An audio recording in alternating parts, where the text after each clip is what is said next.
World 3.0 refers to a mindset that sees both the barriers between countries as well as the bridges between them as important. I contrast that with World 1.0, which is a mindset that sees the world as being composed of self-contained nation states, and World 2.0, which refers to some of the exaggerated conceptions of the death of distance, the end of the nation state, the world being flat, that have been propounded recently. To explain why World 3.0 is an antidote to the fears that we have about globalization, it's useful to step back in human history. Through much of human history, our natural impulse, when faced with threats, has been to band together, often with blood relatives or people like us, as a way of defending ourselves.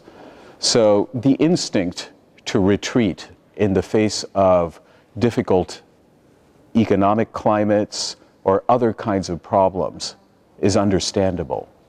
But what consideration of the data show is that those fears are largely unnecessary and that we can make much more progress by actually widening circles of cooperation rather than pulling back on them.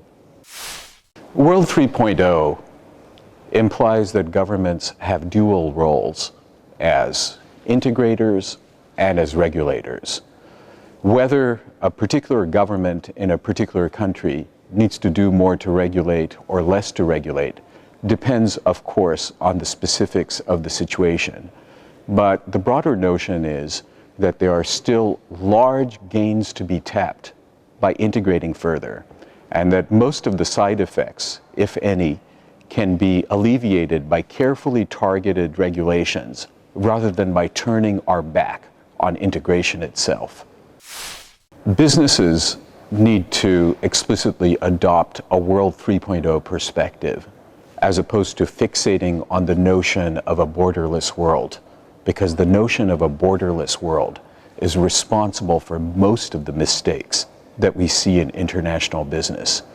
If you really believe that borders don't matter, you're much more likely to follow strategies that fail to address local needs, trigger local backlashes, and in some sense, give fuel to the anti-globalization movement, as well as hurting profitability.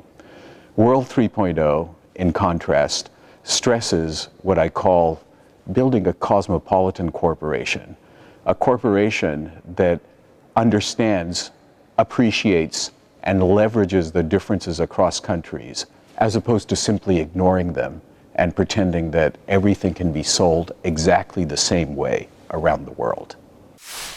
While it's hard to find a perfect exemplar of World 3.0, it's certainly feasible to think of companies who, often through trial and error, have moved in the direction suggested by World 3.0.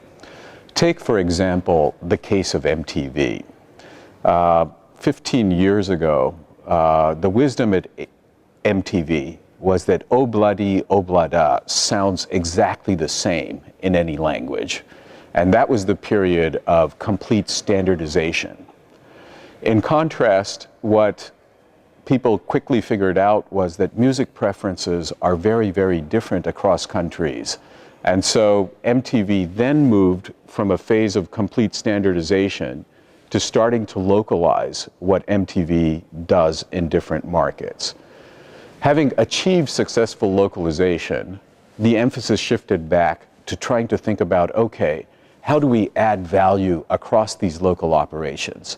That, to me, is the essence of World 3.0 thinking, recognizing the differences, but also trying to figure out how you address those differences in a way that is more than a purely World 1.0, let's do a different thing in every market kind of approach.